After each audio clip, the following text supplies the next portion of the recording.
video kali ini kita akan membahas mengenai terjemah bahasa Arab. Ada apa aja sih? Kita akan bahas mengenai pengertian terjemah, konsep penerjemah, makna yang terkandung dalam setiap bahasa, aspek-aspek bahasa, unsur-unsur terjemah, proses penerjemah, urgensitas terjemah dalam ekonomi Islam, macam-macam terjemah, dan juga gaya tulisan bahasa atau uslub. Untuk lebih lengkapnya, yuk simak pembahasannya berikut. Check this out. Ya, mungkin kalian tidak asing mendengar kata terjemah atau terjemah. Apa sih sebenarnya terjemah itu?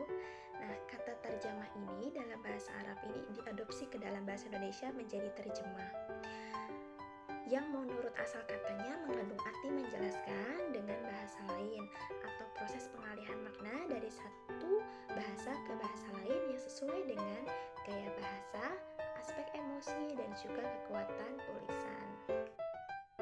Dalam menerjemahkan suatu bahasa, penerjemah setidaknya harus memiliki 3 konsep kategori. Yang pertama, itu penerjemah harus sesuai dengan konteks bahasa sumber dan konteks bahasa sasaran. Contohnya dalam bahasa Arab yaitu sayaroh atau mobil. Kemudian kategori yang kedua, penerjemah harus sesuai dengan gaya bahasa sumber dan gaya bahasa sasaran. Contohnya kaidah. Dan kategori yang ketiga, penerjemah harus sesuai dengan ciri khas bahasa sumber dan gaya bahasa sasaran. Atau Manahilul Irfan fi Ulumul Quran, Zarqani. Dalam terjemah, ada makna yang terkandung dalam setiap bahasa. Yang pertama, makna leksikal, yaitu unsur-unsur bahasa sebagai lambang atau peristiwa dan lain sebagainya.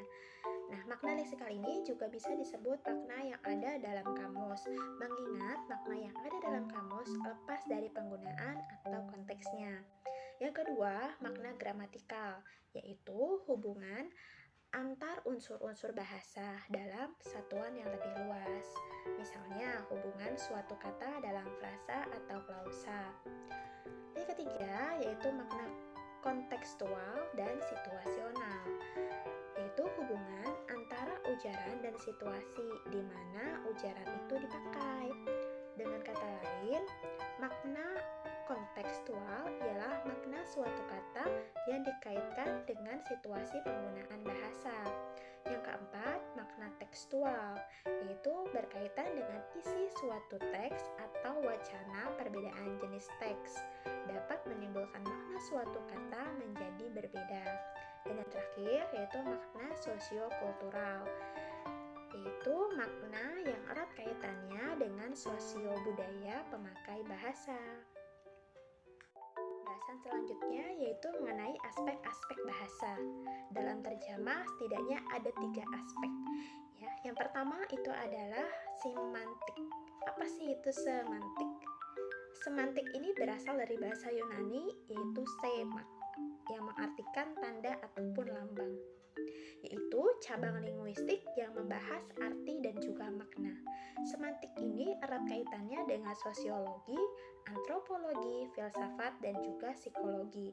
Menerjemahkan berdasarkan kontekstual dan juga menyatukan grammatical text dengan aspek kontekstual. Aspek yang kedua yaitu morfologi. Dalam terjemah, morfologi ini yaitu sebagai sorof atau perubahan kata. Contohnya, morf dorobah dari morfem fa'ala. Contoh, yaitu morf sebagai sigot dan morfem ini sebagai wazan.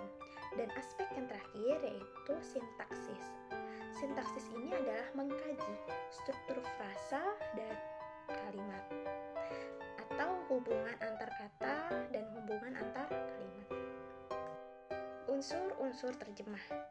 Yang pertama, bahasa sumber, menggunakan bahasa pengarang aslinya. Kemudian adanya istilah yang sesuai dengan ilmu yang dibahas. Penerjemah juga harus mempunyai kapabilitas pengetahuan terhadap buku sains yang diterjemahkannya. Unsur yang kedua yaitu bahasa sasaran.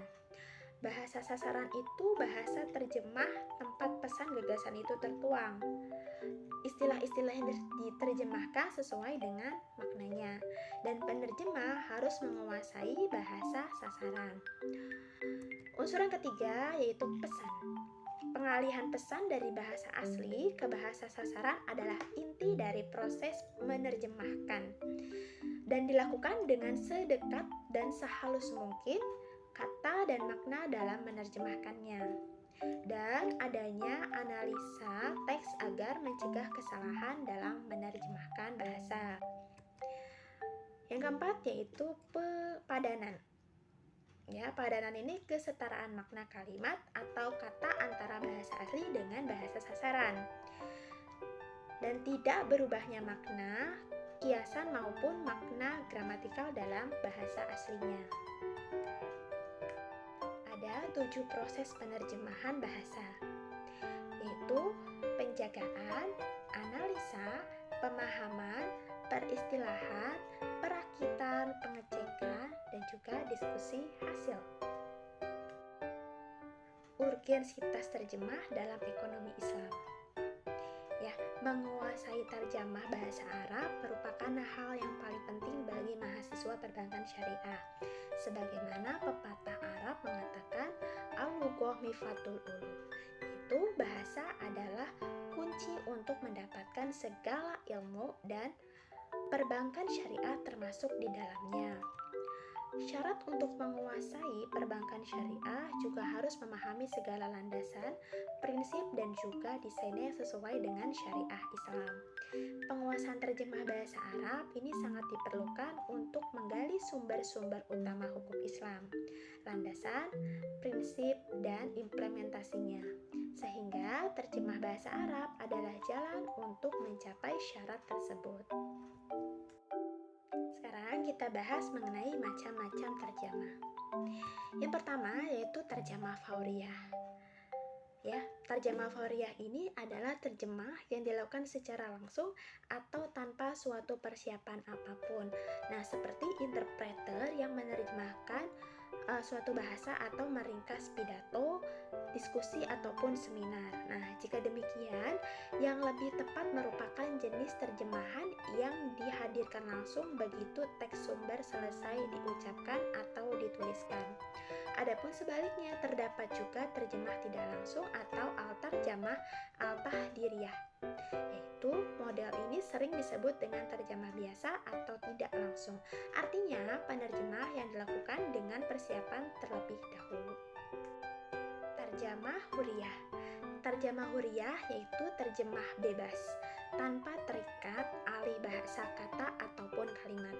Nah, tujuan penerjemahan menyesuaikan makna yang terkandung di dalam teks, sangat memperhatikan pesan dalam teks. Dan gaya terjemah menuntut penerjemahan untuk kreatif dalam mengalihbahasakan agar enak dibaca. Nah, keluar dari penerjemah berdasarkan kaidah nahwiyah. Contohnya, nizam bisa diartikan dengan sistem atau kebijakan. Terjemah harfiah, yaitu pengalihan bahasa sesuai dengan urutan kata bahasa sumber. Bisa disebut juga upaya penerjemahan dengan menggunakan kamus. Nah, tata cara ini tidak ada ubahnya dengan sekedar mencari padanan kata. Dan sebutan lain untuk terjemah harfiah yaitu terjemah lafziyah atau musawiyah. Fokus ke terjemah per kata dan menjadi kaku. Nah, kelemahan dari terjemah harfiah ini yaitu menyebabkan pengkaburan makna dan juga pesan. Contohnya, sayyarah yang berarti mobil. Terjemah maknawiyah. Terjemah maknawiyah ini juga disebut sebagai terjemah tafsiriyah, yaitu alih bahasa tanpa terikat dengan urutan kata atau susunan kalimat bahasa sumber, mengutamakan penyampaian makna daripada arti per kata. Contohnya, al-falsafah al-igrokiyah, filsafah Yunani, sayyarah dalam surat Yusuf, atau musafir. Terjemah mumatsilah, yaitu menerjemahkan dengan menggunakan bahasa yang sama. Bahasa sumber dengan bahasa sasaran satu bahasa, menerjemahkan dan menjelaskan pesan yang terkandung di dalam teks dengan satu bahasa.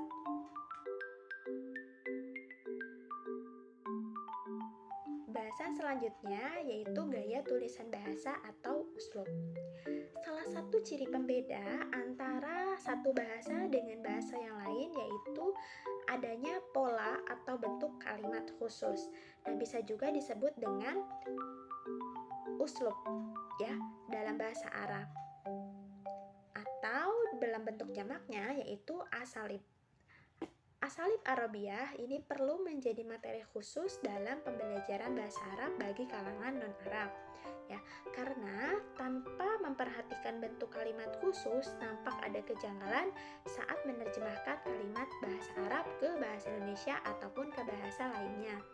Nah, terjemahan tersebut tidak lantas menjadi bahasa Arab, tetapi bahasa Indonesia yang diarabkan, atau bahasa Jawa, Madura, Sunda, yang diterjemahkan ke dalam bahasa Arab secara tekstual saja. Nah, kasus ini juga berlaku sebaliknya. Maka, penting memperhatikan uslub saat menerjemahkan bahasa Arab ke bahasa Indonesia atau ke bahasa lainnya. Adapun bentuk-bentuk dari uslub atau gaya tulisan bahasa. Yang pertama, uslub syarti adalah bentuk kalimat yang di dalamnya terdapat aqdah, yakni perangkat baik berupa huruf, lafaz, atau apapun itu yang dengan perangkat ini terjadi ikatan antar dua kalimat. Ulama nahwu menamai perangkat ini dimaksud dengan adatu asyarti. Adapun dua kalimat yang saling berkaitan, yang pertama disebut dengan kalimat syarat dan yang kedua disebut kalimat jawab atau jawabu syarti. Bentuk uslub yang kedua yaitu uslub qasam. Termasuk dari beberapa uslub taukid adalah uslub qasam yang meliputi adat qasam, muqassam bihi, muqassam alaih atau disebut juga jawab qasam. Contohnya, wallahi inna dima'a syuhada'i turawi kursyal huriyah. Nah, dari contoh tersebut, adat qasam pada contoh tersebut adalah huruf wawu. Nah, sedangkan lafaz jalalah Allah disebut dengan muqassam bihi. Sedangkan muqassam alaih dalam kalimat tersebut adalah inna dima'a syuhada'i turwi kursyal huriyah. Bentuk uslub yang ketiga yaitu uslub madi dan zammi. Secara bahasa, madi ini artinya pujian atau ungkapan perasaan senang dan simpatik. Nah, sedangkan zammi ini adalah antonim dari madi, yakni ungkapan kebencian dan tidak simpatik. Nah, kata yang dipakai untuk mengungkapkan dua perasaan tersebut biasanya terdapat kata nikmah dan habadza untuk yang senang, serta bisa dan la habadza untuk ungkapan ketidaksukaan. Contoh, Nikmal adilu Umar bin Abdul Aziz. Yang kedua, bisa tajiru muhtakir syil'in. Nah, contoh pertama ini adalah ungkapan perasaan senang, pujian, dan apresiasi kepada orang-orang yang berlaku adil. Dan yang kemudian dikhususkan kepada perasaan tersebut, yaitu kepada Umar bin Abdul Aziz. Karenanya uslub seperti ini berfungsi mentaukidkan pujian dan kesenangan. Demikian juga halnya pada contoh yang kedua, yaitu pengkhususan untuk perasaan tidak senang. Uslub yang keempat, uslub ta'ajub. Secara bahasa, ta'ajub ini artinya kekaguman atau keheranan. Ungkapan kalimat yang terlontar dari seseorang yang terkagum atau terheran pada suatu hal. Nah, dalam bahasa Arab ini disebut dengan uslub ta'ajub. Adapun pola atau bentuk kalimat yang secara khusus dipakai oleh orang Arab saat mengekspresikan kekaguman mereka pada sesuatu atau keadaan. Contohnya, ma'adzaba ma'an naili yala jamali zahri fi rabi'i. Uslub yang kelima, uslub igro dan tahdzir. Igro ini adalah perintah atau anjuran untuk melakukan pekerjaan terpuji. Nah, sedangkan tahdzir itu adalah perintah atau peringatan untuk tidak melakukan pekerjaan tercela. Nah, jadi uslub igro ini adalah pola pembentukan kalimat atau gaya bahasa yang dipakai untuk penganjuran ataupun harapan melakukan perbuatan terpuji. Sedangkan uslub tahdzir adalah pola pembentukan kalimat peringatan agar tidak melakukan perbuatan tercela. Contohnya, dalam ungkapan igro, ta'awana ala birri wa taqwa. Adapun contoh untuk ungkapan dalam tahdzir, li tida'a ala maro afiki amati. Urusan atau hal terpuji yang dianjurkan disebut dengan mukron bihi. Sedangkan hal tercela yang diperingatkan disebut muhaddoron minhu. Uslub yang keenam, uslub istikhas. Uslub ikhtikhas ini adalah uslub yang isim zohirnya disebutkan setelah domir mutakallim untuk menjelaskan dan mempertegas maksud pembicaraan. Seperti alaina muslimina an natamassaka bil qur'ani was sunati. Isim dohir yang menjelaskan maksud dalam isim domir dengan mukhtasu. Bisa juga isim dohir disebut setelah domir mukhatab. Namun hal tersebut ini sangat jarang. Untuk domir goib tidak bisa dijelaskan dengan isim dohir dalam kalimat. Uslub yang ketujuh, uslub istighosah. Secara bahasa, istighosah adalah bentuk masdar dari fiil yang artinya meminta pertolongan atau bantuan. Jadi, uslub istighosah adalah bentukan kalimat yang biasa dipakai orang Arab untuk meminta bantuan ataupun pertolongan. Yang pada hakikatnya, uslub ini termasuk dari bagian uslub nida, yakni untuk memanggil. Yang membedakan yaitu panggilan dalam uslub istighosah dikhususkan kepada zat atau orang yang bisa menolong permasalahan. Seperti ya latoyar roti ingkodi. Yang kedua, ya wallahi lamangkubi urubu. Bentuk uslub yang kedelapan, uslub istifham. Uslub istifham ini adalah bentuk atau pola kalimat interrogatif, yakni satu bentuk kalimat untuk menanyakan sesuatu atau segala hal yang berkaitan dengan suatu tersebut. Ada beberapa perangkat untuk pembentukan uslub ini dan disebut dengan perangkat interrogatif.